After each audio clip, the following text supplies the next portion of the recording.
नालायक लोग, आज हम रिवीजन करेंगे एसए 710 का। एसए 710 का नाम है कंपैरेटिव इंफॉर्मेशन। और कंपैरेटिव इंफॉर्मेशन दो प्रकार के होते हैं। पहला जो कंपैरेटिव इंफॉर्मेशन होता है वो कॉरस्पॉन्डिंग फिगर्स होता है। जैसे गाइज हम लोग करंट ईयर का एफएसए 23-24 की ऑडिट कर रहे हैं, तो करंट ईयर 23-24 का ऑडिट करेंगे तो आप लोगों को पता है शेड्यूल 3 के हिसाब से जब मैनेजमेंट एफएस बनाएगा तो शेड्यूल 3 के फॉर्मेट में 23-24 का भले वो एफएस बना रहे हैं, बट जबरदस्ती का फॉर्मेट में 22-23 का भी तो फिगर लिखना पड़ता है, क्योंकि वो शेड्यूल 3 का format he in built requirement है। तो वैसे ही ऑडिटर ऑडिट सिर्फ 23-24 का कर रहा है, बट एफएस में इन बिल्ट जबरदस्ती का एक प्रायर पीरियड का 22-23 का भी डेटा आता है, फिगर्स आता है। ये 22-23 के फिगर को बोलेंगे कॉरस्पॉन्डिंग फिगर्स। क्या बोलेंगे? Corresponding figures. समझ में आ रहा है गाइस? ये जैसे कंगारू नहीं होता, कंगारू, तो जो कंगारू है वो है 23-24, बट उसके अंदर जो बेबी कंगारू है इन बिल्ट आता है वो है 22-23। मतलब 22-23 के फिगर को बेबी कंगारू या कॉरस्पॉन्डिंग फिगर बोल सकते हैं। तो कॉरस्पॉन्डिंग फिगर फर्स्ट टाइप का, पहला टाइप का एक कंपैरेटिव इंफॉर्मेशन है। समझ में आ रहा है एवरीवन? और यहां पे हम लोग सिर्फ 23-24 का ही ऑडिट कर रहे हैं और मैनेजमेंट भी वही एफएस बनाने के लिए इंटरेस्टेड है। 22-23 को जबरदस्ती आ रहा है, बेबी कंगारू जबरदस्ती की पड़ोसन आ रही है। तो यहाँ पे ऑडिटर का मोटो 23-24 का ही ऑडिट करना और 23-24 पे ओपिनियन देना है। 22-23 only for read purpose, read करने के लिए, कुछ अगर कंपैरिजन करना बस उसके लिए। इसलिए कंपैरेटिव इंफॉर्मेशन जो पहला टाइप आता है उसको बोलते हैं कॉरस्पॉन्डिंग फिगर। जो सेकेंड टाइप आता है कंपैरेटिव इंफॉर्मेशन का, सेकेंड टाइप है दैट इज कंपैरेटिव एफएस। शब्दों की फीलिंग समझो, कंपैरेटिव एफएस। यहाँ पे दो प्रॉपर एफएस कंपेयर हो रहे हैं। जैसे यहाँ पे 23-24 का प्रॉपर एफएस है, 23-24 का प्रॉपर एफएस रहेगा तो 23-24 का प्रॉपर करंट ईयर का फिगर और फिर उसके साथ उसका जो इनबिल्ट रहेगा प्रीवियस ईयर भी रहेगा। तो 23-24 का प्रॉपर एफएस है, उसकी तो ऑडिट करेंगे, और 23-24 के साथ प्रॉपर 22-23 का भी एफएस है। दोनों की ऑडिट एक साथ होगी। यस, एक साल में दो एफएस की ऑडिट यस होगी। सर ये पॉसिबल? यस, कई बार इनकम टैक्स डिपार्टमेंट ने ऑर्डर दे दिया कि कंपनी इस साल 23-24 की एफएस की तो ऑडिट करोगे तुम, 22-23 के एफएस की भी तुमको ऑडिट करना है। सर पहले किया तो दोबारा करना है, इनकम टैक्स डिपार्टमेंट ने बोल दिया तो दोबारा करना है। तो इस साल 23-24 के प्रॉपर एफएस के साथ 22-23 का भी एक प्रॉपर एफएस होगा, जिसमें 22-23 का करंट ईयर का फिगर और उसका जो प्रीवियस प्रॉपर 22-23 के भी एफएस का ऑडिट होगा। तो यहाँ पे दो एफएस है, यहाँ पे दो एफएस इंटेंशनली ऑडिटर कंपेयर कर रहा है क्योंकि उसको दोनों एफएस की ऑडिट करना और ओपिनियन देना है। तो ऐसे कंपैरेटिव फाइनेंशियल स्टेटमेंट, वर्ड की फीलिंग समझो, दो एफएस कंपेयर हो रहे हैं, कंपैरेटिव फाइनेंशियल स्टेटमेंट, ये सेकंड टाइप का एक कंपैरेटिव इंफॉर्मेशन है। मतलब सर कंपैरेटिव इंफॉर्मेशन दो प्रकार के होते हैं, right? Yes guys, comparative information depend करता है। अब देखो दो प्रकार के, तो कंपैरेटिव इंफॉर्मेशन कौन सा? कॉरस्पॉन्डिंग फिगर वाला, तो डिपेंड करता है एप्लीकेबल फाइनेंशियल रिपोर्टिंग फ्रेमवर्क पे। हमारा एप्लीकेबल फाइनेंशियल रिपोर्टिंग फ्रेमवर्क जो हम सीए इंटर में पढ़ रहे कंपनीज एक्ट के हिसाब से ज्यादातर जो कंपैरेटिव इंफॉर्मेशन हम देखते हैं वो होता है कॉरस्पॉन्डिंग फिगर। क्या होता है? Corresponding figure. मुझे बताओ कंपैरेटिव इंफॉर्मेशन में क्या ऑलवेज कॉरस्पॉन्डिंग फिगर होगा? यस, ऑलवेज होगा। शेड्यूल 3 का format, companies act, applicable financial reporting framework के हिसाब से ऑलवेज जो एक कंपैरेटिव इंफॉर्मेशन होगा वो कौन सा वाला होगा? Corresponding figure. किस पे डिपेंड करता है? कंपनीज एक्ट पे। वो शेड्यूल 3 का फॉर्मेट ही इन बिल्ट पड़ोसन कंगारू जबरदस्ती आएगा, भले मैं 23-24 का 22-23 जबरदस्ती आएगा। लेकिन और भी दूसरे फ्रेमवर्क के दूसरे लॉ है, अदर फ्रेमवर्क, जैसे मैंने ऑलरेडी एग्जांपल दी थी कि इनकम टैक्स लॉ ने अगर ऑर्डर दे दिया तो एक साथ 2-3 एफएस की भी ऑडिट हो सकती है, तो वहां पे कंपैरेटिव एफएस आ सकता है। और क्या ज्यादातर कंपैरेटिव एफएस कहां पे होता है मालूम है? ये बाहर के, अब्रॉड के जो लॉज है वहां पे ज्यादा है कि वहां के मैनेजमेंट को कंपैरेटिव एफएस बनाना पड़ता है और फिर कंपैरेटिव एफएस की ऑडिट होती है। इंडिया में भी होता है, ऐसा नहीं, इनकम टैक्स डिपार्टमेंट भी बोलता है तो कंपैरेटिव एफएस की ऑडिट होता है। और आगे मैं बताऊंगा ऐसे 560 में भी कंपैरेटिव एफएस की ऑडिट होती है। तो फ्रेमवर्क पे डिपेंड करता है कि कौन सा कंपैरेटिव इंफॉर्मेशन होगा, कंपैरेटिव एफएस होगा कि कॉरस्पॉन्डिंग फिगर। अगेन कई बार ऑडिट एंगेजमेंट का जो टर्म्स है, एंगेजमेंट लेटर जो कॉन्ट्रैक्ट है, टर्म्स ऑफ ऑडिट एंगेजमेंट में अगर मैनेजमेंट ने खुद स्पेसिफाई किया है कंपैरेटिव एफएस, मतलब 23-24 का भी ऑडिट करना है और 24-25 का, दोनों का, तो फिर वो वाला आएगा कंपैरेटिव इंफॉर्मेशन। लेकिन मैनेजमेंट बोल रहा है ओनली 23-24 का करना है, तो डेफिनेटली 23-24 का ऑडिट करेंगे, जबरदस्ती का इनबिल्ट मतलब कॉरस्पॉन्डिंग फिगर होगा। तो ये एंगेजमेंट लेटर पे भी डिपेंड करता है। इस ऐसे का ऑब्जेक्टिव क्या है? ऐसे 710 का ऑब्जेक्टिव क्या है? ऑडिटर को ऑडिट में से लगाना है, एविडेंस ऑब्टेन करना है कंपैरेटिव इंफॉर्मेशन के रिलेटेड, चाहे वो कॉरस्पॉन्डिंग फिगर है वो वाले कंपैरेटिव इंफॉर्मेशन का एविडेंस ऑब्टेन करो, चाहे वो कंपैरेटिव एफएस है वो वाले कंपैरेटिव इंफॉर्मेशन का एविडेंस ऑब्टेन करो। और क्या एविडेंस चाहिए कि जो भी कंपैरेटिव इंफॉर्मेशन वो एप्लीकेबल फाइनेंशियल रिपोर्टिंग फ्रेमवर्क के हिसाब से प्रॉपर्ली प्रेजेंट है। अगर प्रॉपर्ली प्रेजेंट तो ऑडिटर क्या करेगा, रिपोर्टिंग करेगा। ये ऑब्जेक्टिव है एसए 7-1-10 का। ये जो ऑब्जेक्टिव है यहाँ पे तो हमने 2 लाइन में पढ़ा, अब यही पूरा एसए 7-10 में हमको डिटेल में पढ़ना है कि ऑडिटर कैसे ऑडिट प्रोसीजर लगा के एविडेंस ऑब्टेन करेगा और ऑडिटर कैसे रिपोर्टिंग करेगा। समझ में आ रहा है एवरीवन? तो हमने ऑलरेडी बोला 710 में दो प्रकार के क्या होते हैं गाइस, कंपैरेटिव इंफॉर्मेशन। एक होता है कॉरेस्पॉन्डिंग फिगर, एक होता है कंपैरेटिव एफएस। कॉरेस्पॉन्डिंग फिगर जैसे मैंने ऑलरेडी बोल दिया 23-24 का ऑडिट कर रहा हूं, तो जबरदस्ती का बेबी कंगारू 22-23 आ रहा है, तो 22-23, 23-24 का ऑडिट चल रहा है, तो 22-23 हो गया जबरदस्ती का कॉरेस्पॉन्डिंग फिगर। तो वहां पे तो हमारा मोटो क्या है बताओ, हम तो 23-24 का ऑडिट कर रहे हैं, 22-23 तो जबरदस्ती आ गया, तो हम वहां पे ओपिनियन ओनली करंट पीरियड 23-24 पे देते हैं। तो ऐसे फिगर को, ऐसे कंपैरेटिव इंफॉर्मेशन को करस्पॉन्डिंग फिगर बोलते हैं। फिर गाइस कंपैरेटिव इंफॉर्मेशन की बात हुई थी, जिसमें सेकंड टाइप क्या था, कंपैरेटिव एफएस। कंपैरेटिव एफएस में हमने बोला 2 एफएस है, दोनों एफएस में हमको ओपिनियन देना है। Opinion refer to each period for which FS is present. अगर मैं 23-24 के साथ 24-25 दोनों एफएस कंपेयर किया तो दोनों पे ओपिनियन, उसको कंपैरेटिव एफएस बोलते हैं। ये ऑलरेडी हमने मीनिंग पढ़ लिया। मेन अब हमको याद रखना कि कौन सा ऑडिट प्रोसीजर लगाएगा ऑडिटर कंपैरेटिव इंफॉर्मेशन की रिगार्डिंग, मतलब कॉरेस्पॉन्डिंग फिगर के लिए क्या ऑडिट प्रोसीजर लगाएगा, एंड डेफिनेटली कंपैरेटिव एफएस। दोनों को एक वर्ड में क्या बोलेंगे, कंपैरेटिव इंफॉर्मेशन। तो ऑडिटर को कुछ स्पेसिफिक ऑडिट प्रोसीजर लगाना है और प्रोसीजर लगा के देखना कि जो कंपैरेटिव इंफॉर्मेशन प्रेजेंट किया है मैनेजमेंट ने वो एज पर लॉ होना चाहिए, तो हमने ऑलरेडी बोला। तो सबसे पहले क्या प्रोसीजर लगा के चेक करेगा ऑडिटर, क्या इंश्योर करेगा, ऑडिटर को कंपेयर करना है कंपैरेटिव इंफॉर्मेशन। मतलब गाइस यहाँ पे कंपैरेटिव इंफॉर्मेशन समझो, कॉरेस्पॉन्डिंग फिगर का एग्जांपल लूं मैं, तो ये लाइन समझाने की मैं थोड़ा यहाँ लिख के बताता हूँ, यहाँ पे थोड़ा लिख के बताते हैं कि पहले क्या ऑडिट प्रोसीजर लगा के क्या एविडेंस ऑब्टेन करेंगे। तो यहाँ पे जो कंपैरेटिव इंफॉर्मेशन की बात चल रही है, यहाँ पे जो कंपैरेटिव इंफॉर्मेशन की बात चल रही है, तो सपोज कंपैरेटिव इंफॉर्मेशन तो 2 प्रकार के होते हैं, तो मैं यहाँ पे ले रहा हूं 22-23, ये कॉरेस्पॉन्डिंग फिगर हम ऑडिट कर रहे 23-24 की, तो 22-23 जो कॉरेस्पॉन्डिंग फिगर है उसको कंपैरेटिव इंफॉर्मेशन बोलेंगे या प्रीवियस ईयर का फिगर बोलेंगे। अब समझिए कोशिश करो क्या बोल रहा है। ये मेरा एफएस है, मैं 23-24 की ऑडिट करने आया हूं, इसके अंदर 23-24 करंट ईयर के साथ जबरदस्ती का बेबी कंगारू 22-23 भी आ रहा है। तो ये जो 22-23 है दिस इज कॉरेस्पॉन्डिंग फिगर बोलो, या यही कॉरेस्पॉन्डिंग फिगर को कंपैरेटिव इंफॉर्मेशन भी बोलते हैं।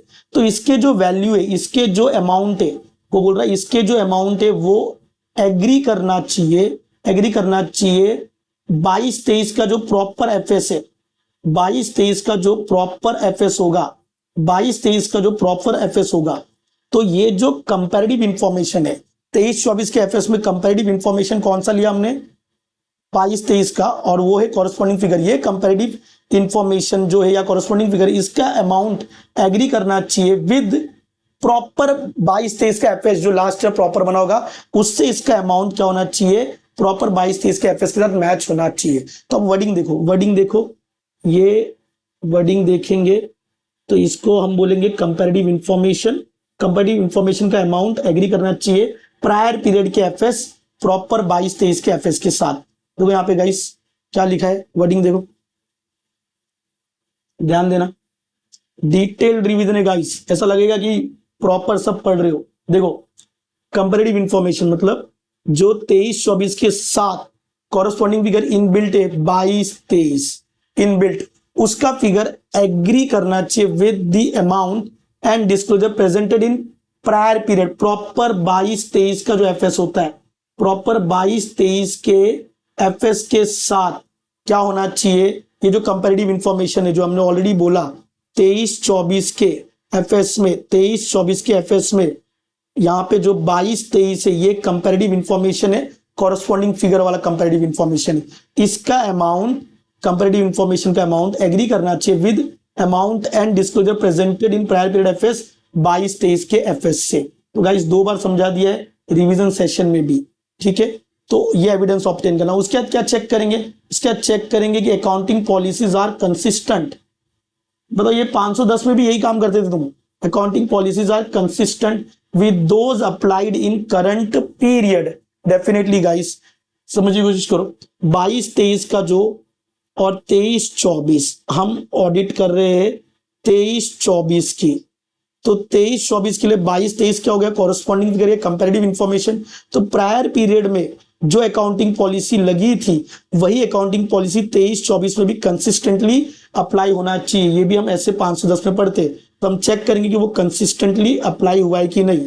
एंड फिर गाइज एक चीज और, कभी कभी अकाउंटिंग पॉलिसी चेंज भी करते, तो उसके रिलेटेड भी ऑडिट एविडेंस ऑब्टेन करना है। तो इफ देयर आर चेंजेस इसमें इन अकाउंटिंग पॉलिसी, तो जब भी अकाउंटिंग पॉलिसी में चेंजेस होता था AS1 के हिसाब से, वेदर दो चेंजेस आर प्रॉपर्ली डिस्क्लोज। मतलब गाइज ऐसा है कि 22-23 में जो अकाउंटिंग पॉलिसी फॉलो किया था इन्वेंट्री के लिए, समझो फीफो फॉलो किया था। अब जो 23-24 के एफएस बन रहा है प्रॉपर, तो 23-24 के एफएस में भाई 23-24 करंट ईयर तो आएगा और 22-23 भी आएगा। अब इस साल क्या हो रहा है, अकाउंटिंग पॉलिसी जो प्रॉपर 22-23 में था वो फीफो था, 23-24 में तुम अकाउंटिंग पॉलिसी को चेंज करो, चेंज कर सकते हो, AS1 अलाउ करता है कुछ सर्कमस्टांस, तुम चेंज करो, कोई दिक्कत नहीं, लेकिन उसका प्रॉपर डिस्क्लोजर दिया है कि नहीं। 22-23 के मुकाबले अगर अकाउंटिंग पॉलिसी चेंज हुआ है तो 23-24 में जो भी चेंजेस के अकाउंटिंग पॉलिसी में उसका प्रॉपर डिस्क्लोजर देना चाहिए। तो ये ऑडिट प्रोसीजर लगेगा। ये ऑडिट प्रोसीजर जो अभी तुमने देखा ये 510 में भी करते थे इनिशियल ऑडिट एंगेजमेंट में, जहां पे हम लोग ओपनिंग बैलेंस चेक करते थे। देखो अगर तुम ध्यान से सोचोगे ना, यहाँ पे जितने भी कंपैरेटिव इंफॉर्मेशन है, कोई नई चीज नहीं है। कंपैरेटिव इंफॉर्मेशन क्या है जो अभी हमने बताया, सारी कंपैरेटिव इंफॉर्मेशन क्या, मुझे बताओ। एज गुड एज क्या है, ये प्रायर पीरियड के ये जो कंपैरेटिव इंफॉर्मेशन से क्या है मुझे बताओ। यहाँ पे जो कंपैरेटिव इंफॉर्मेशन कॉरेस्पॉन्डिंग फिगर है ये वाला, ये 22-23 एक कंपैरेटिव इंफॉर्मेशन या कॉरेस्पॉन्डिंग फिगर है, क्या है ये प्रायर पीरियड का एफएस है।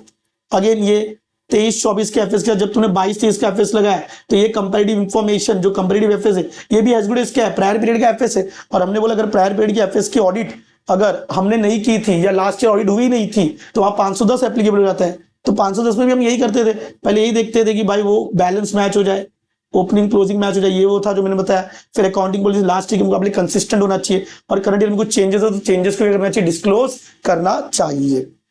अगर तुमने ये 510 का ऊपर का तीनों प्रोसीजर लगाया, प्रोसीजर लगाने के बाद अगर तुमको कुछ मिस स्टेटमेंट मिल गया एफएस में, मिस स्टेटमेंट मिल सकता है कि नहीं, तो इवेल्युएट करो क्या इंपैक्ट हो सकता है ऑन एफएस पे।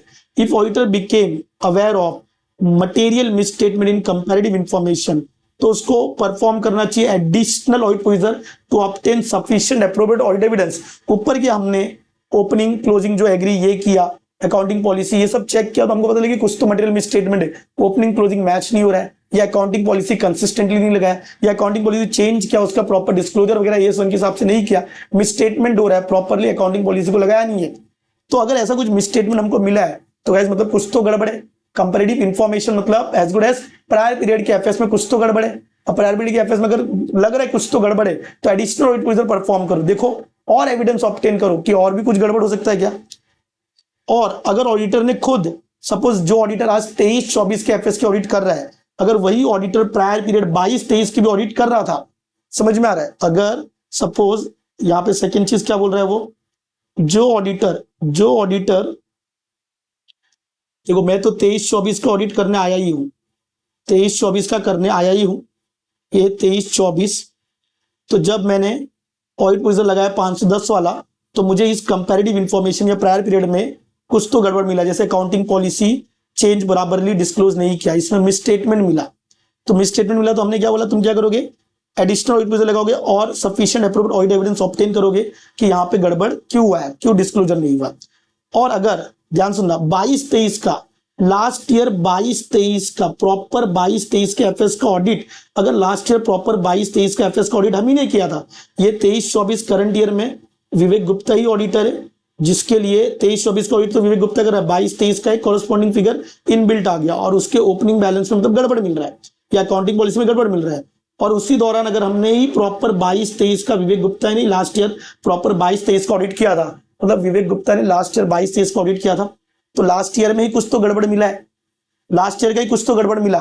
वो गड़बड़ कब मिल रहा है, विवेक गुप्ता को 23-24 का ऑडिट करना है तब उसको वो गड़बड़ मिला 22-23 का, और लास्ट ईयर ये 22-23 का प्रॉपर ऑडिट भी किसने किया था, विवेक गुप्ता ने। अगर ऐसा है तो फिर क्या करना पड़ेगा विवेक गुप्ता को, जो ऑडिटर है, if auditor had audited prior period FS then ही मतलब विवेक गुप्ता जो auditor should follow requirement of SA 560 subsequent event. अब तुम लोग ने अगर 560 पढ़ा है, सब्सिक्वेंट इवेंट क्या बोलता है गाइस, बोलो सब्सिक्वेंट इवेंट क्या बोलता है बताओ। 22-23 का ऑडिट हमने किया था, लास्ट ईयर प्रॉपर विवेक गुप्ता ने 22-23 का ऑडिट किया था और ये 22-23 का तुमने ऑडिट रिपोर्ट वगैरह सब दे दिया है। अब करंट ईयर में जब तुम 23-24 का ऑडिट करने जा रहे थे तो तुमको कंपैरेटिव इंफॉर्मेशन 23-24 के लिए कंपैरेटिव इंफॉर्मेशन क्या होगा 22-23, जिसको हम सिंपल वर्ड में प्रीवियस ईयर या कॉरेस्पॉन्डिंग फिगर बोल सकते हैं। तो इस 22-23 में तुमको कुछ तो गड़बड़ मिला, जैसे मैंने बोला अकाउंटिंग पॉलिसी का मिसस्टेटमेंट मिला, और भाई इधर भी विवेक गुप्ता ऑडिट करो और इधर भी विवेक गुप्ता ऑडिट करा था। अब मुझे तो 22-23 की तो ऑडिट रिपोर्ट कब की दे दी हमने, 22-23 प्रायर पीरियड है, इसकी ऑडिट रिपोर्ट हमने कब की दे दी, लेकिन उसका गलती हमको कब पता चल रहा है 22-23 का 23-24 में। तो हमने बताया ऑडिट रिपोर्ट देने के बाद, ऑडिट रिपोर्ट देने के बाद अगर कोई एफएस के अंदर कुछ मिसस्टेटमेंट मिलता है तो ऑडिट रिपोर्ट तो ऑलरेडी दे दिया 22-23 का, उसके बाद 22-23 के एफएस में कुछ गड़बड़ मिल रहा है after date of audit report, तो क्या लग जाता है ऐसे 560 यहाँ पे ऑडिटर फॉलो करेगा और ऐसे 560 सब्सिक्वेंट इवेंट जो तुमने पढ़ा है उसके हिसाब से 22-23 का जो भी गड़बड़ उसको करेक्ट करके भाई वो सही करेगा, ठीक है। 560 एप्लीकेबल हो जाता है, सब्सिक्वेंट इवेंट पढ़ा है ना तुम लोग ने। आगे अगेन ऑडिटर जिस देखो WRSA 580 पढ़ा है हमने, auditor shall request WR for all periods. भाई समझिए कोशिश करो, मैं 23-24 को ऑडिट करने आया था, कॉरेस्पॉन्डिंग फिगर जबरदस्ती का 22-23 भी आ गया, तो मैं 23-24 का ऑडिट कर रहा हूं, इसके लिए तो मुझे रिटर्न रिप्रेजेंटेशन मैनेजमेंट से लेना है, 580 में पड़ा है, और 22-23 भी तो है ना कॉरेस्पॉन्डिंग फिगर इनबिल्ट, उसका भी रिटर्न रिप्रेजेंटेशन लेना पड़ेगा जिसको रिकन्फर्मेशन बोलते हैं, ऐसे 580 में पड़ा है, ठीक है। तो वो तुमको पता होगा तो अच्छे से समझेगा। तो auditor shall request written representation for all period, और सपोज यही अगर कंपैरेटिव इंफॉर्मेशन का कॉरेस्पॉन्डिंग एफएस होता, कॉरेस्पॉन्डिंग एफएस तो 23-24 की तो ऑडिट करते हैं और साथ में सपोज 24-25 की भी ऑडिट करते हैं, तो इसके अंदर 23-24 के साथ 22-23 भी आता और इसके अंदर 24-25 के साथ 23-24 भी आता। तो जितने पीरियड यहाँ पे दिख रहे सबका WR लेना ऑडिटर को, बिकॉज कंपैरेटिव एफएस में ऑडिटर जितने एफएस लगा रहा है दोनों एफएस पे क्या देगा ओपिनियन, तो जितने भी पीरियड रेफर्ड कर रहा है वो उन सबका रिटर्न रिप्रेजेंटेशन मैनेजमेंट से लेना जरूरी है। ज्यादा डिटेल में समझना तो 580 देखना पड़ेगा। समझ में आ रहा है? ये तो हम लोग रिवीजन कर रहे हैं, ठीक है, और डिटेल्ड रिवीजन कर रहे हैं, लेकिन ना डिटेल्ड। तो ये एक बात हो गया, और एक रिटर्न रिप्रेजेंटेशन लेना है, ऑडिटर को ऑब्टेन करना है specific written representation regarding any prior period item that is separately disclose in current period के एफएस में। ध्यान सुनना, 23-24 का हम लोग ऑडिट कर रहे हैं, 23-24 का ऑडिट कर रहे हैं, इसका जबरदस्ती 22-23 का कॉरेस्पॉन्डिंग फिगर आया है, और प्रॉपर 22-23 का लास्ट ईयर हम ही ने ऑडिट किया था, तो प्रॉपर 22-23 के एफएस में 22-23 का एक ट्रांजैक्शन 22-23 का एक ट्रांजैक्शन लास्ट ईयर मैनेजमेंट ने बुक्स ऑफ अकाउंट में एंट्री मारना भूल गया। 22-23 का एफएस के अंदर 22-23 का एक ट्रांजैक्शन मैनेजमेंट 22-23 में एंट्री करना भूल गया। अब वो 22-23 का एंट्री कब हुआ, जब 23-24 की ऑडिट हो रही थी। 23-24 के एफएस के टाइम पे मैनेजमेंट ने क्या किया, 23-24 के एफएस के टाइम पे 22-23 का जो एंट्री लास्ट ईयर मिस हो गया था, उस 22-23 का एंट्री कब किया, 23-24 में। अगेन आपने अगर शेड्यूल 3 पढ़ा है तो अगर प्रायर पीरियड के एफएस का कोई आइटम छूट गया तो करंट ईयर के एफएस 23-24 में, करंट पीरियड के एफएस में अब 23-24 में वो प्रायर पीरियड के एफएस की एंट्री मार सकते हो, लेकिन उसको क्या शो करोगे, प्रायर पीरियड आइटम। क्या शो करेंगे, प्रायर पीरियड आइटम। देखो क्लास में बहुत डिटेल में डिस्कस करता हूं ये प्रायर पीरियड का आइटम, याद है, एसआर बीकॉम का स्टूडेंट 80 वो सब एग्जांपल लेके। तो जब भी अगर 23-24 करंट ईयर में कोई लास्ट ईयर का कोई ट्रांजैक्शन मिस हो गया 22-23 का, वो 23-24 के करंट ईयर में रिकॉर्ड हो रहा है, तो उसके लिए एक WR लोगे, मैनेजमेंट से रिटर्न रिप्रेजेंटेशन लोगे कि क्यों 22-23 का ट्रांजैक्शन मिस हो गया, क्यों 22-23 का जो ट्रांजैक्शन मिस हो गया आप 23-24 में एंट्री कर रहे हो, क्या रीजन, उसके लिए भी एक रिटर्न रिप्रेजेंटेशन लेना जरूरी है। तो 2 रिटर्न रिप्रेजेंटेशन लेंगे। ये ऑडिट प्रोसीजर किसके रिलेटेड है guys, comparative information. Comparative information का मतलब दोनों टाइप के इंफॉर्मेशन, कॉरेस्पॉन्डिंग फिगर भी एंड कंपैरेटिव एफएस भी। अगर आप मुझे पूछोगे इजी रखना है तो ये 510 ही लगाया था उसने, समझ में आ रहा। फिर उसको मिसस्टेटमेंट मिला, उसने इंपैक्ट देखा, मिसस्टेटमेंट का क्या होगा, एडिशनल प्रोसीजर लगेगा एविडेंस। अगर उसने खुद लास्ट ईयर की ऑडिट की थी बिकॉज प्रायर पीरियड में कुछ गड़बड़ मिला, कंपैरेटिव तो प्रायर पीरियड, तो 560 के हिसाब से सब्सिक्वेंट इवेंट फॉलो करके प्रायर पीरियड को सही कर सकता है। एंड फिर रिटर्न रिप्रेजेंटेशन, ये तो जनरल था, कंपैरेटिव इंफॉर्मेशन दोनों के लिए जनरल पॉइंट थे। अब स्पेसिफिकली दोनों के लिए अलग अलग ऑडिट प्रोसीजर क्या है। फॉर कॉरेस्पॉन्डिंग, अभी कंपैरेटिव इंफॉर्मेशन पहले किसकी बात करें, कॉरेस्पॉन्डिंग फिगर। मुझे बताओ कॉरेस्पॉन्डिंग फिगर में अगेन हम तो सिर्फ 23-24 का ऑडिट करने आए थे, सिर्फ 23-24 का ऑडिट करने आए थे, जबरदस्ती का बेबी कंगारू 22-23 भी आ गया। तो तुमको पता है कॉरेस्पॉन्डिंग फिगर में हम लोग सिर्फ 23-24 पे ओपिनियन देते, तो हम रिपोर्टिंग भी किस पे करेंगे, ओपिनियन भी सिर्फ किस पे देंगे, करंट ईयर पे 23-24 पे। तो ध्यान देना है, तो ये कॉरेस्पॉन्डिंग फिगर का जनरल रूल है। लेकिन कॉरस्पॉन्डिंग फिगर देखो, auditor's opinion shall not refer to corresponding figure मतलब 22 23 23 24 का ऑडिट करे तो हम सिर्फ 23 24 पे ही ओपिनियन देते हैं कॉरस्पॉन्डिंग फिगर में। हम शुरू से बोले 22 23 तो जबरदस्ती का इनबिल्ट बेबी कंगारू आ गया है, तो हम 22 23 पे कोई ओपिनियन देने वाले नहीं है, एक्सेप्ट 2 एक्सेप्शन है, और ये दोनों एक्सेप्शन फालतू है। हम 23 24 करंट पीरियड पे ही ओपिनियन देंगे, कॉरस्पॉन्डिंग फिगर में हम 22 23 पे ओपिनियन नहीं देते। इवन एक्सेप्शन वो लोग बोल रहे हैं फिर भी हम लोग सिर्फ ओपिनियन 23 24 पे देंगे, एक्सेप्शन भी फालतू एक्सेप्शन, हम ऑलवेज ओपिनियन 23 24 पे ही देंगे अगर हम लोग कॉरस्पॉन्डिंग फिगर की ऑडिट करें, बिकॉज वहां पे हमने मीनिंग ही बोला कि करंट ईयर का ही ओपिनियन देते, कॉरस्पॉन्डिंग फिगर का देते ही नहीं है। एक्सेप्शन में भी हम सिर्फ करंट पीरियड पे देंगे। तो सर ये एक्सेप्शन क्यों है, तो वही समझते हैं एक्सेप्शन में फिर क्यों आया। देखो, इफ ऑडिटर का जो रिपोर्ट है और प्रीवियस पीरियड मतलब 22 23 का जो कॉरस्पॉन्डिंग फिगर है कंटेन करता है उसमें मॉडिफाइड ओपिनियन, 22 23 के कॉरस्पॉन्डिंग फिगर का 22 23 का अलग से लास्ट ईयर ऑडिट करेगा प्रॉपर एफएस का, उसके अंदर ऑडिटर ने कौन सा ओपिनियन दिया, मॉडिफाइड, जो डाकू हो सकता है, डिस्क्लेमर या एडवाइजर क्वालिफाइड, जो भी ओपिनियन दिया था लास्ट ईयर।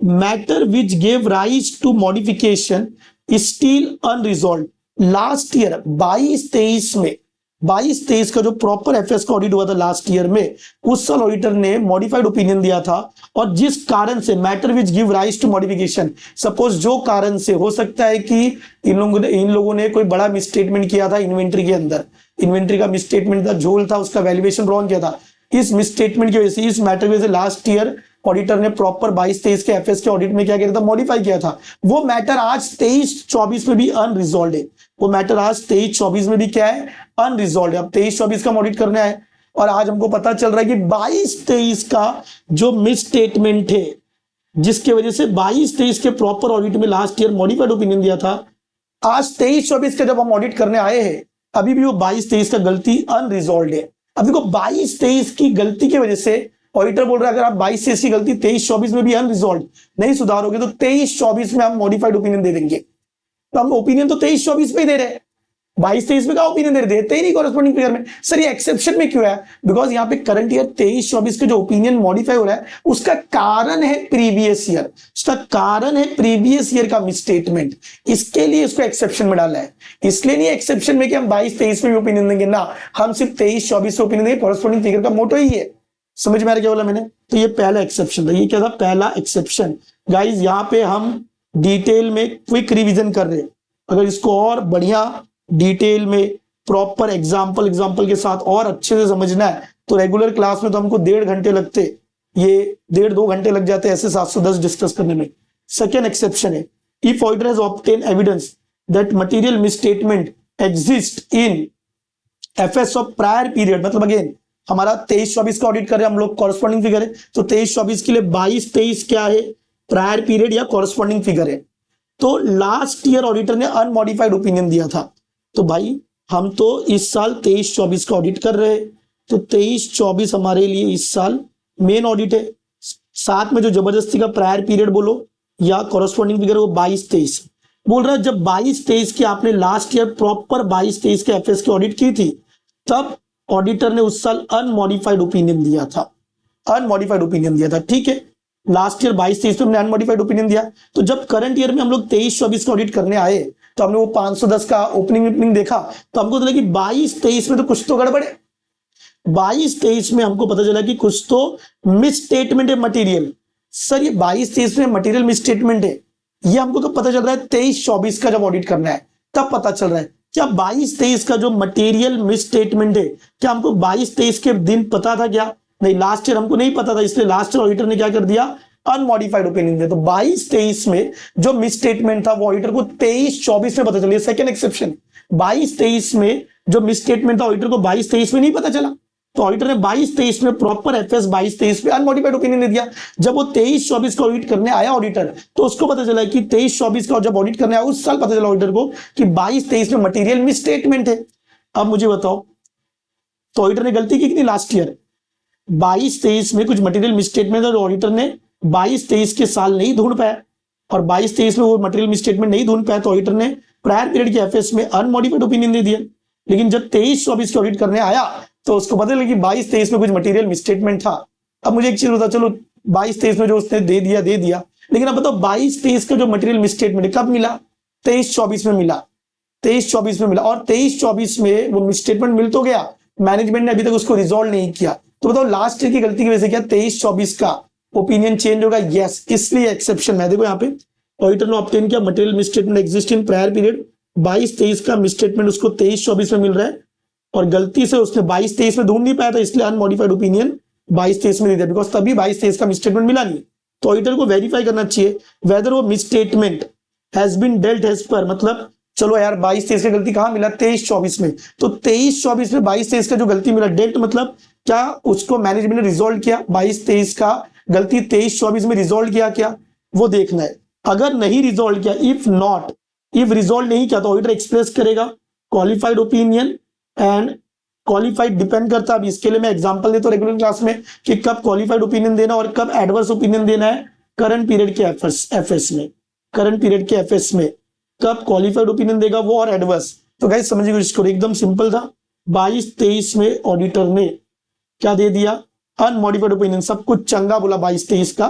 फिर 22-23 के टाइम पे उसको कुछ भी मटेरियल मिसस्टेटमेंट 22-23 में मिला नहीं, लेकिन जब वो 23-24 का ऑडिट करने आया तब उसको 22-23 के कॉरेस्पॉन्डिंग फिगर या कंपैरेटिव इंफॉर्मेशन में 23-24 में उसको 22-23 का मटेरियल मिसस्टेटमेंट मिला।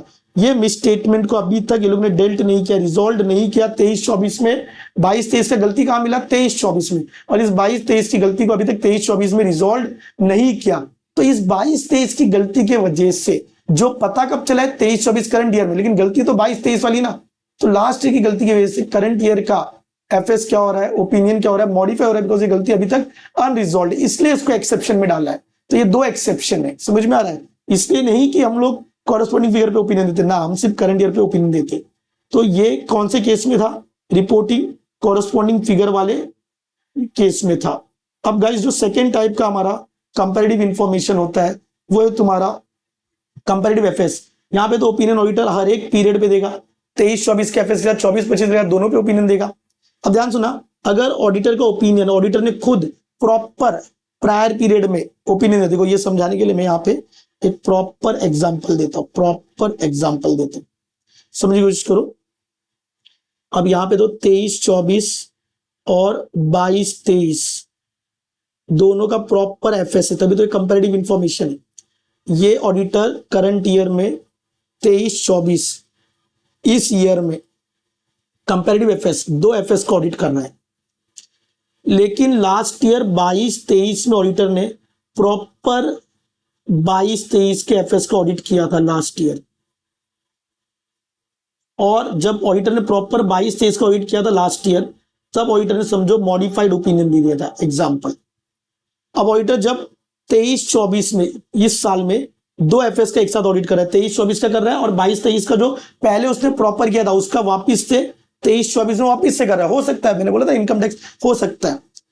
अब जब उसने वापिस से 22-23 का ऑडिट किया, तो लास्ट ईयर जब उसने 22-23 का ऑडिट किया, क्या बोला था? Modified opinion. इस साल जब वो वापिस 22-23 का ऑडिट कर रहा है 23-24 के साथ, तो बोलता है भाई अनमॉडिफाइड ओपिनियन। अब बताओ दोगलापन देखो, जब प्रॉपर 22-23 का ऑडिटर ने ऑडिट किया 22-23 के ईयर में ही, तो मॉडिफाइड ओपिनियन दिया। अब 22-23 का ऑडिट जब वो कंपैरेटिव एफएस लगा के 23-24 इस साल में जब वो 22-23 का ऑडिट फिर से कर रहा है, तो क्या बोल रहा है? Opinion unmodified. मतलब ये दोगलापन क्यों? लास्ट ईयर 22-23 का ऑडिट किया तो तूने मॉडिफाइड दिया, 22-23 का ऑडिट जब तू 23-24 के साथ वापस कंपैरेटिव एफएस में किया तो अब तू अनमॉडिफाइड दे रहा है। मतलब दोनों ओपिनियन क्यों डिफर कर रहा है?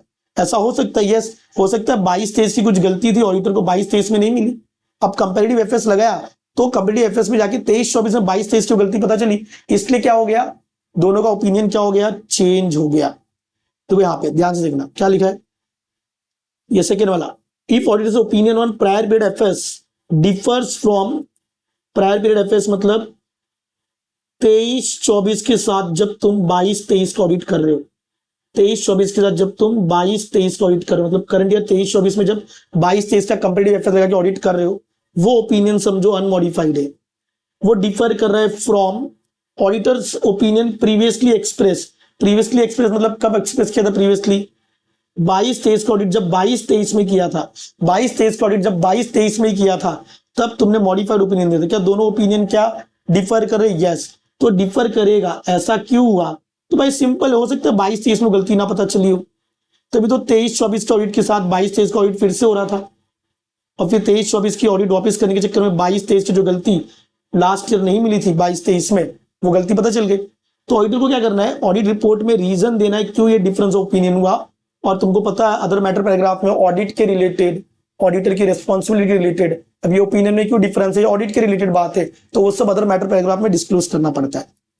इफ ऑडिटर कंक्लूड करता है दैट मटेरियल मिसस्टेटमेंट एग्जिस्ट करता है, मटेरियल मिसस्टेटमेंट एग्जिस्ट करता है on which predecessor auditor had reported unmodified opinion. बस गाइस समझने की कोशिश करो, ये मटेरियल मिसस्टेटमेंट किसमें एग्जिस्ट करे, तो हम लोग कंपैरेटिव इंफॉर्मेशन पढ़ रहे हैं और उसमें क्या पढ़ रहे हैं, कंपैरेटिव एफएस। तो भाई हमने बोला 23-24 का प्रॉपर एफएस और 22-23 का, दो एफएस का जब प्रॉपर ऑडिट होता है एक ही साल, ईयर 2023-24 में दो एफएस का एक साथ ऑडिट हो रहा है, 23-24 और 22-23 का भी। लेकिन ये 22-23 का ऑडिट अलग से भी तो हुआ लास्ट ईयर, ये 23-24 के ईयर में दोनों एफएस का एक साथ ऑडिट होना है। फिर 22-23 में जो सेकंड सिनेरियो हम लोग पढ़ रहे हैं, 22-23 में भी तो प्रॉपर 22-23 के एफएस का ऑडिट हुआ होगा, और समझो इसका ऑडिटर कोई और था। अभी करंट ईयर की कंपैरेटिव एफएस का ऑडिटर समझो विवेक गुप्ता वीजी है, तो 22-23 के एफएस का जो ऑडिटर है समझो राहुल शर्मा है, राहुल शर्मा था। तो राहुल शर्मा ने 22-23 के प्रॉपर एफएस का ऑडिट 22-23 में किया था, ठीक है, और उस टाइम पे उसने सपोज मॉडिफाइड ओपिनियन दिया होगा, ठीक है। अब जब मैं करंट ईयर में विवेक गुप्ता कंपैरेटिव एफएस में 23-24 के साल में जब 22-23 का विवेक गुप्ता फिर से ऑडिट कर रहा है, तो विवेक गुप्ता को लगता है कि भाई इसका जो ओपिनियन है, इसने जो अनमॉडिफाइड, समझो राहुल शर्मा ने अनमॉडिफाइड ओपिनियन दिया था 22-23 में ही, राहुल शर्मा ने 22-23 के प्रॉपर एफएस की ऑडिट की थी और इस ऑडिटर ने अनमॉडिफाइड ओपिनियन दिया था। 23-24 के साल में मैं दो एफएस की ऑडिट एक साथ कर रहा हूं, 23-24 की भी 22-23 की भी। तो मुझे लगता है जब मैंने 22-23 की ऑडिट वापस की, मुझे लगता है राहुल शर्मा ने जो ओपिनियन दिया वो गलत है या वो अलग है। तो ऐसे सिनारियो में क्या करेंगे, मतलब राहुल शर्मा को बोलेंगे प्री डिसीजर ऑडिटर। क्या बोलेंगे, प्री डिसीजर ऑडिटर। बताओ 22-23 की प्रॉपर एफएस की ऑडिट 22-23 लास्ट ईयर किसने किया था, राहुल शर्मा ने, और करंट ईयर में जब हम 23-24 से कर रहे हैं तो हमको कुछ गड़बड़ मिल रहा है। तो भाई प्री डिसीजर ने ऑडिट की और करंट ईयर में उस प्री डिसीजर के ऑडिट में अगर हमको कुछ गड़बड़ मिल रहा है कंपैरेटिव एफएस में, तो हम क्या करेंगे। देखो अगर ऑडिटर ने कंक्लूड किया कि मटेरियल मिसस्टेटमेंट प्री डिसीजर के ऑडिटर में ना एग्जिस्ट करता है, had reported unmodified opinion, but Rahul Sharma ने क्या किया, मटेरियल मिसस्टेटमेंट था 22-23 में, उस साल जब वो प्रॉपर 22-23 के एफएट को ऑडिट करने आया 22-23 में राहुल शर्मा, तो उसने अनमॉडिफाइड ओपिनियन दे दिया। बट रियल में मटेरियल मिसस्टेटमेंट एग्जिस्ट करते जो राहुल शर्मा नहीं ढूंढ पाया। 23-24 में जब हम कंपैरेटिव एफएस दोनों साल की ऑडिट करने आए, 23-24 में 22-23 और 23-24 जब दोनों की ऑडिट करने आया विवेक गुप्ता, तो पता लगा कि 22-23 में मिसस्टेटमेंट था जो लास्ट ईयर के प्रीडिसेसर ऑडिटर ने ढूंढा नहीं, वही लिखा है। अब हम क्या करेंगे, विवेक गुप्ता ऑडिटर क्या करेगा, जो करंट ईयर में है जिसको गलती मिली, जो प्रीडिसेसर नहीं ढूंढा था, तो विवेक गुप्ता क्या करेगा, कम्युनिकेट करेगा ये मिसस्टेटमेंट विद मैनेजमेंट को बता देंगे, टीसीडब्ल्यूजी को बता देंगे कि भाई ये 22-23 में जो ओपिनियन राहुल शर्मा ने दिया था 22-23 में अनमॉडिफाइड दिया, और मैं जब 23-24 में 22-23 का कर रहा हूं मुझे लगता है मॉडिफाइड आएगा। लेकिन मुझे बताओ पहले ऑडिट किसने किया था इसका, राहुल शर्मा ने। तो हम डायरेक्ट चेंजेस नहीं करेंगे, मैनेजमेंट और टीसीडब्ल्यूजी को बोलेंगे कि तुम खुद रिक्वेस्ट करो प्रीडिसेसर ऑडिटर को, बिकॉज 22-23 का ऑडिट पहले उसने किया था, उसको जाके बोलो कि 23-24 में हमको जो करंट सीए है विवेक गुप्ता बोल रहा है कि 23-24 में जब उसने 22-23 फिर से ऑडिट की कुछ गड़बड़ है, ठीक है। तो आप प्रीडिसेसर को ऑडिटर को रिक्वेस्ट करो कि भाई 22-23 में तुमने कुछ गड़बड़ किया है, तुम उसको रिक्वेस्ट करो, उसको इन्फॉर्म करो।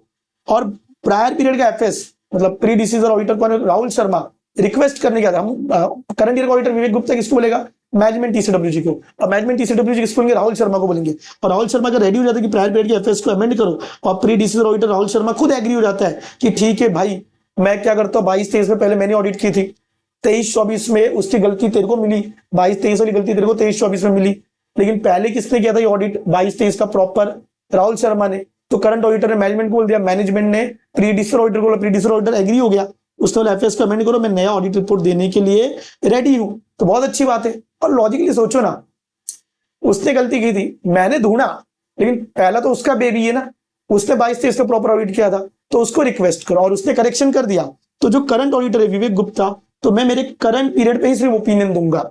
सर ये तो कंपैरेटिव एफएस था, आप दोनों पे ओपिनियन देते। यस मैं दोनों पे देता ओपिनियन, मैं 23-24 पे भी देता और 22-23 पे भी, ठीक है। लेकिन 22-23 में इधर गलती 22-23 में ढूंढा मैंने, कब ढूंढा, 23-24 में। लेकिन 22-23 का लास्ट ईयर ऑडिट किसने किया था, राहुल शर्मा ने, प्रीडिसेसर ऑडिटर ने, तो हमने उसको रिक्वेस्ट किया, उसने सुधार दी ना गलती, तो उसने ऑलरेडी 22-23 पे ओपिनियन दे दिया, तो इसलिए मैं सिर्फ किस पे दूंगा, करंट ईयर पे। सपोज वो गलती नहीं सुधारता, हम रिक्वेस्ट करते तो बोलता नहीं मैं 22-23 का मैं करेक्शन नहीं करूंगा, तो फिर मैं दोनों करेक्शन करता, दोनों पे ओपिनियन मैं देता, इसलिए तो कंपैरेटिव एफएस है। समझा एवरीवन? बोलो यार। अच्छा, ये सेकंड केस तो प्रीडिसेसर ऑडिटर का था।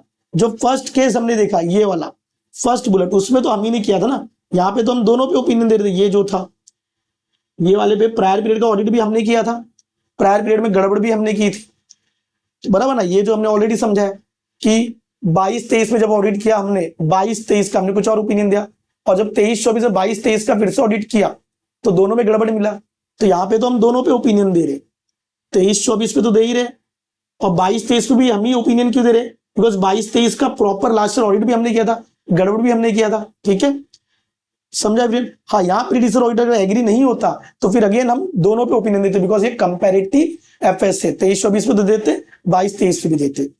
एंड कुछ कॉमन रिपोर्टिंग रिक्वायरमेंट है दोनों के लिए, कॉमन कंपैरेटिव एफएस के लिए भी और तुम्हारा कॉरेस्पॉन्डिंग फिगर के लिए भी।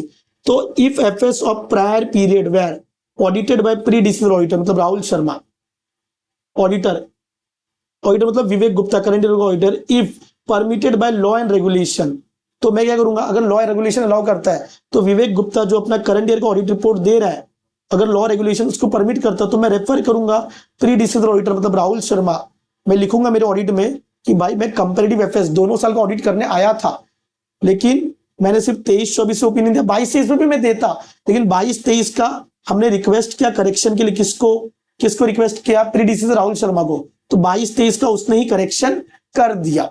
ठीक है, तो जब मैं 23-24 का ऑडिट ओपिनियन दूंगा, ऑडिट रिपोर्ट दूंगा, तो अदर मैटर पैराग्राफ में मुझे क्या करना है, लिखना है कि 22-23 की जो ऑडिट थी एफएस वो राहुल शर्मा ने ऑडिट की थी, और 22-23 पे जो उसने ओपिनियन एक्सप्रेस किया था मैं वो भी लिखूंगा, राहुल शर्मा ने जो ओपिनियन था, और किस तारीख को राहुल शर्मा ने वो ओपिनियन दी थी मैं वो भी लिखूंगा, बिकॉज 22-23 का ऑडिट उसने किया था।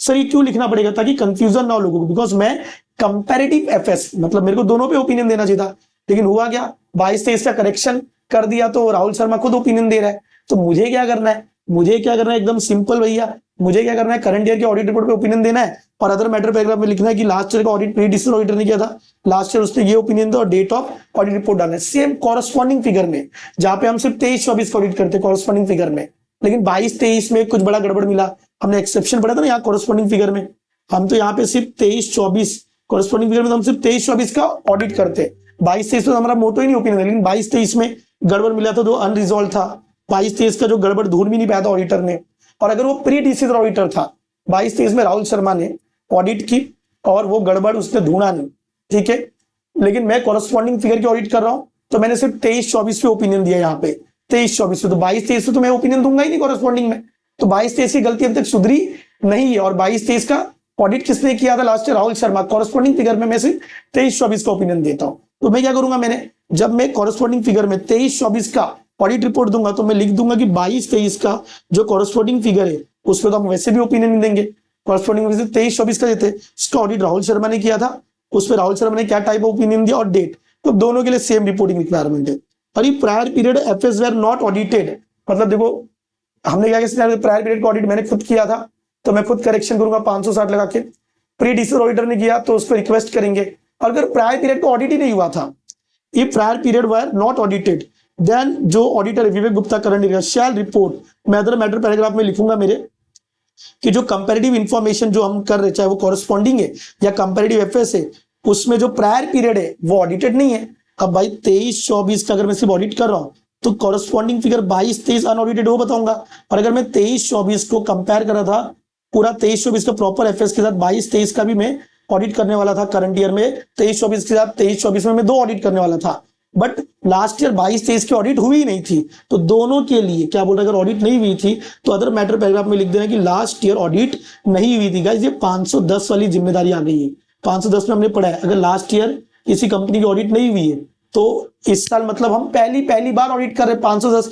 इनिशियल ऑडिट एंगेजमेंट लग जाएगा, 510 एप्लीकेबल हो जाएगा, तो बोल रहा है भले however disclosure does not relieve, सिर्फ मैंने डिस्क्लोजर दे दिया कि लास्ट ईयर ऑडिट नहीं हुई थी, मेरा काम हो गया, नहीं, लास्ट ईयर ऑडिट नहीं हुई थी, डिस्क्लोजर दे तो लास्ट ऑडिट नहीं दे, लेकिन 510 एप्लीकेबल हो जाएगा। ऑडिटर की रिस्पॉन्सिबिलिटी है ऐसे 510 के हिसाब से ओपनिंग बैलेंस में कोई मिसस्टेटमेंट ना हो, उसका ऑडिट प्रोविजन लगाना चाहिए। तो गाइज ये था डिटेल्ड रिवीजन किसका, SS 710 कंपैरेटिव इंफॉर्मेशन, जिसमें दो टाइप होते हैं, corresponding figure and comparative FS. और अभी जो एग्जाम गई थी जनवरी के एग्जाम पे, इसमें एक ब्यूटीफुल क्वेश्चन भी आया था इस ऐसे से 5 मार्क्स के लिए। समझ में आ रहा है गाइस? होप आप लोगों को समझ में आया। This was quick detailed revision, बहुत डिटेल में डिस्कस किया मैंने। रेगुलर क्लास में हम ये 1.5-2 घंटे में खत्म करते, बहुत सारे एग्जाम्पल लेते और डिटेल में समझते। ठीक है गाइस, कुछ भी क्वेरी हो आप मुझे कमेंट में लिखो, मैं वो आंसर करूंगा। ठीक है, और जिसको भी ये नोट्स चाहिए ये आपको वहां पे लिंक मिल जाएगा डिस्क्रिप्शन, वहां से डाउनलोड कर सकते हो।